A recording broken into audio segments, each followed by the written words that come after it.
All right, we are on the back side. Now the back side, this is a continuation. This is a continuation of number 3. So we had the question about Mike and the money he's spending. So we're looking for our x-intercepts, and then we're looking for our y. So I'm just going to peek on the other side here real quick.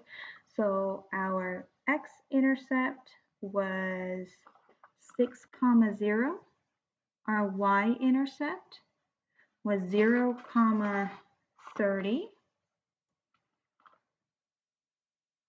Now, what does the x represent in the world problem? So this right here, this x represents the days, so number of days Mike can buy breakfast.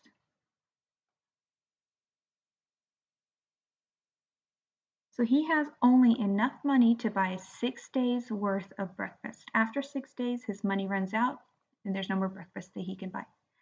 What does the y-intercept represent? Well, this 30 right here represents how much money he has. So starting amount of money.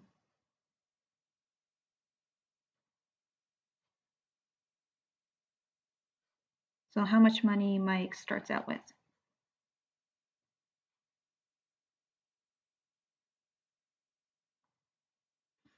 Okay, we are on number 4. Given the following, identify the slope in the y-intercept. So the y-intercept is where it crosses the y-axis. Remember, it's a point. So here's your y-axis. You know it's y because most of the time they're going to tell you this right here's your y. So where does it cross? It crosses right here. And what is that point? That point is 0, 1 because we are not moving horizontally. Here's your origin. All you have to do is go up 1.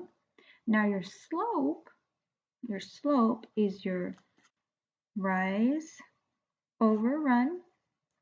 Now in my class for slope, I do up, down,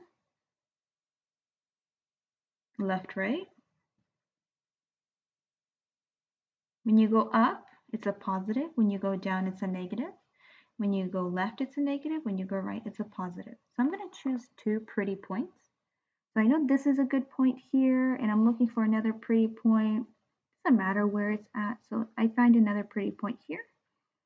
There's another one here.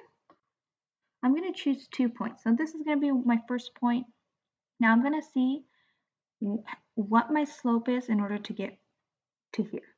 So the first thing I need to do is I need to go up 1, 2, 3. Up is positive, so I go up 3, and then I go over 1, 2. I go to the right 2.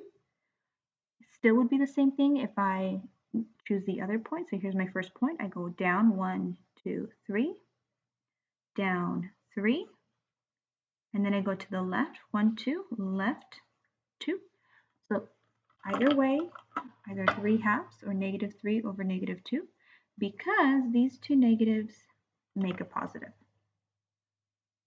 All right, we're almost done. Number 5. Which of the following equations are linear? So linear equations all have the exponent of x.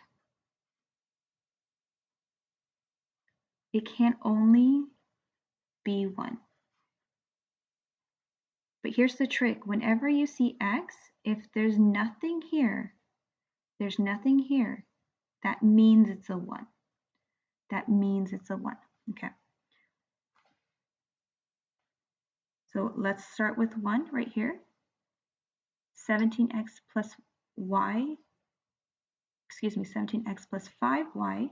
We're looking at our x. Is there anything here? Nope, that means it's a 1. So this is a linear equation. Here's an x, here's a 2. So if it's not 1, doesn't work. Here's an x. Is there anything there? Nope, that means it's a 1, so that works. The only one we have here that we need to think about is a. So we're gonna think about a.